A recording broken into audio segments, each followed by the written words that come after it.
Computers. They're everywhere. There's no escaping them, no matter who you are. Look at me, Elaine Joyce, actress, singer, dancer, and entertainer. I've worked all my life to hold this spot right here, center stage. And just when everything's starting to click, am I about to be replaced along with every other musician and artist by these machines, these computers? Elaine, you must remember, computers are people too.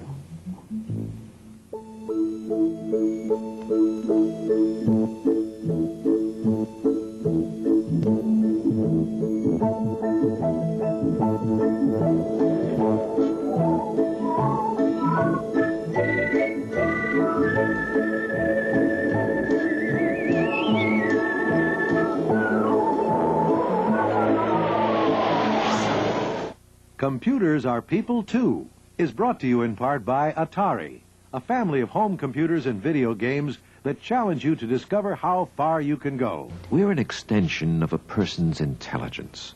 We teach when used by teachers. We're artistic when used by artists. If you're an entertainer, so are we. Not so. We are on the verge of a beautiful partnership. When artists like you learn to use us, I amaze even myself. We can elevate dancers and athletes to new heights. We are the artist whose work can outshine paint and canvas.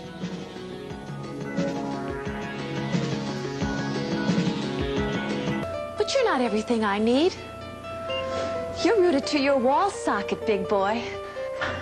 I love to dance.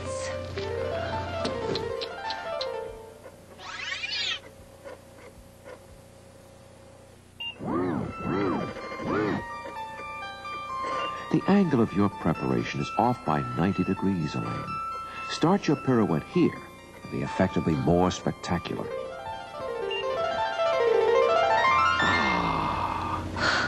Even computers can appreciate the beauty of human movement. While some of us make music from things non-musical, others see what is usually unseeable. Gideon Ariel uses us to study the movements of athletes because we see things his eyes can't.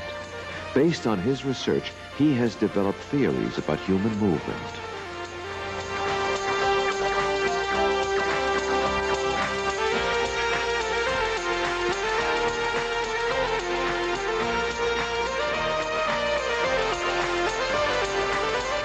The human movement can be divided into a wide spectrum of activities. On one side, you can take the explosive events, such as sprinting, throwing a shot, throwing a javelin. You have to produce something really quick, fast, and efficient. On the other end of the spectrum, you have the aesthetic events, like the dance. You don't try to jump the highest or jump the farthest, but you want to try to create an illusion of a very aesthetic movement. This is the two borders of the spectrum of movement. In the middle, you have other movements, such as swimming. Swimming is an endurance type of activity, but it's a continuous activity. It's not explosive, but it's not necessarily an aesthetic. On the other hand, you have, for example, team games, like a basketball. In a basketball, you need the explosiveness, jumping and rebounding, or jump shot. If you take diving, for example, now you start getting more toward the aesthetic. You have to be somewhat explosive when you push against the spring, but in the air, you are the dancer. You try to create a motion, a float. If you take, for example, a figure skating, again, you almost where diving is. You're getting closer to the dancing.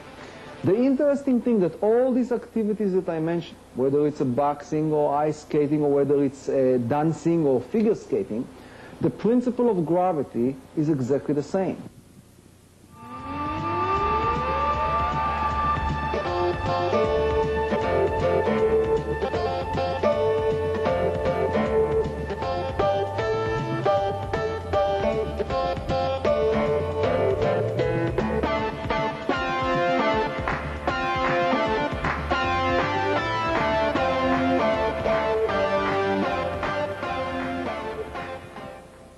For the first time, Ariel applies his theories to a study of two dancers.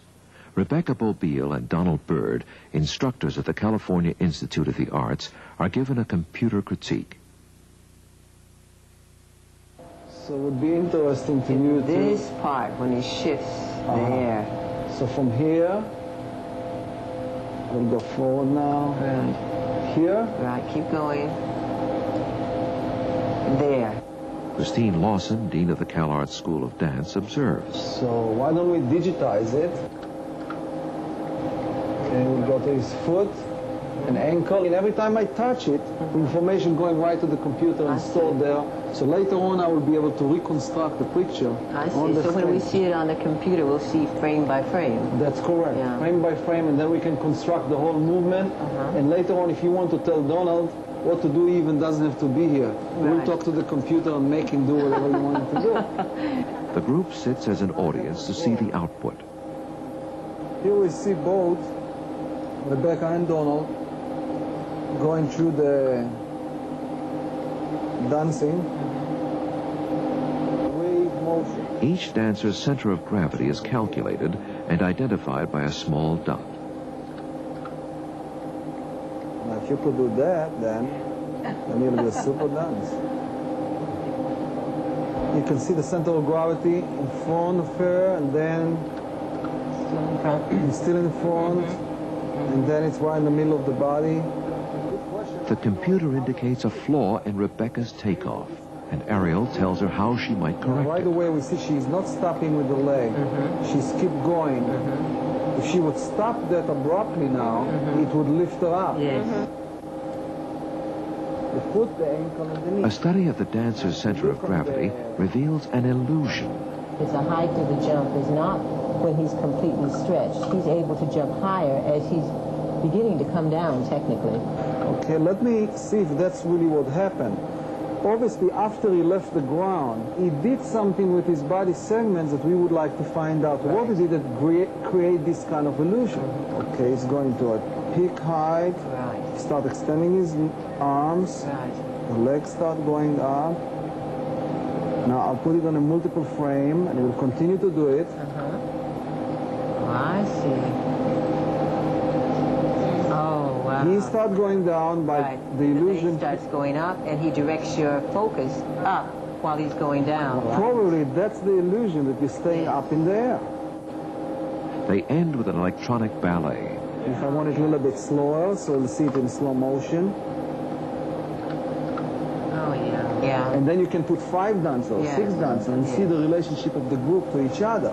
Well, for group choreography, this would work perfectly. Ariel pronounces himself downright pleased with the experiment. Much more motion there.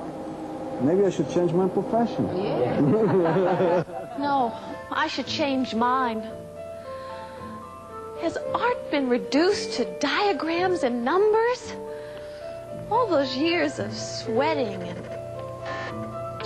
straining, dream, shrunk to the size of a microchip. Wait, you've missed the most important point. We're powerless without you. Tom. Oh, don't you understand? We computers could never replace you. We are your collaborators. We need your heart, your creativity.